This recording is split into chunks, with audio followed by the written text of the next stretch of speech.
faktor pendorong saya ya untuk tetap berada di sini ya. Recording in Yang progress. pertama ya, eh, saya singkat dengan 3P. Nah, kalau Oh. tadi Mundaraka langsung disingkatkan kau ini di 3P ya. P yang pertama itu pengetahuan ya. Eh, ada hadis yang mengatakan bahwasanya ya yang menginginkan dunia itu haruslah dengan ilmu, yang menginginkan akhirat harus dengan ilmu dan yang menginginkan keduanya harus dengan ilmu. Nah, jadi menjalani kehidupan ini adalah sebuah proses yang panjang seperti itu dan banyak hal yang lika-likunya yang kita akan hadapi senantiasa seperti itu gitu ya. Jadi untuk menjalani kehidupan ini kita butuh ilmu, begitu ya. Jadi Alhamdulillah Allah menghadirkan Usbab dan ustadz-ustadz kita serta semuanya seperti itu ya. Sehingga panduan dasar yang akan kita jalani itu sudah disampaikan dengan cukup apik oleh ustadz kita seperti itu ya. Apalagi dengan dibarengi oleh contoh-contoh aplikatif. Itu yang pertama, P yang pertama. Kemudian P yang kedua ya pengulangan. Bahasa Al-Quran itu menunjukkan bahwasanya begitu banyak pengulangan di dalam kehidupan seperti itu ya.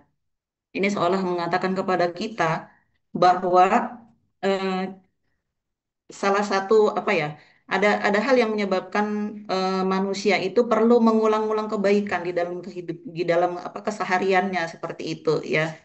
Dan salah satu sifat jelek dari manusia adalah ketika manusia ditimpa sesuatu yang tidak mengenakan, punya kecenderungan untuk melupakan kebaikan yang sudah dia dapatkan. Nah, dan alhamdulillah, apa namanya, ini menjadi sesuatu hal yang sangat penting buat kita, ya.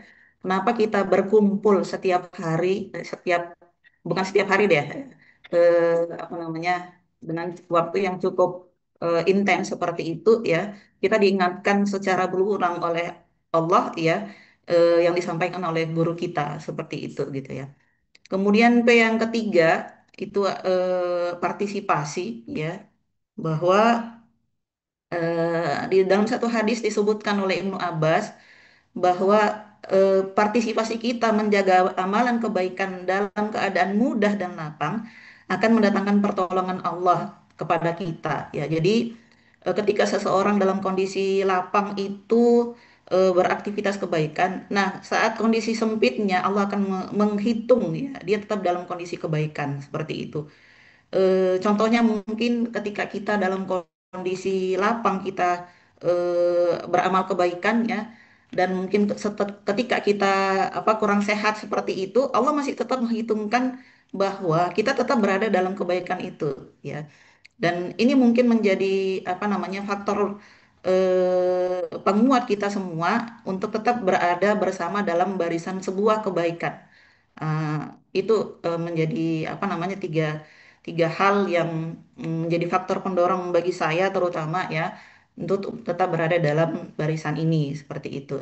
Jadi kita sama-sama meminta kepada Allah agar senantiasa melapangkan dada untuk kita ya untuk memeluk Islam ini seperti itu, bukan menjadi dada yang memiliki apa sesak yang sempit sebagaimana Allah sudah sebutkan di dalam di dalam sebuah ayat ya. Barang siapa yang mendaki Allah kesesatannya ya niscaya Allah menjadikan hatinya menjadi sesak dan sempit. Seperti itu surah Al-An'am. Mungkin secara singkatnya itu ya karena dibatasi oleh waktu juga. Setelah ini mungkin ada bunda yang lain untuk menyampaikan. Assalamualaikum warahmatullahi wabarakatuh.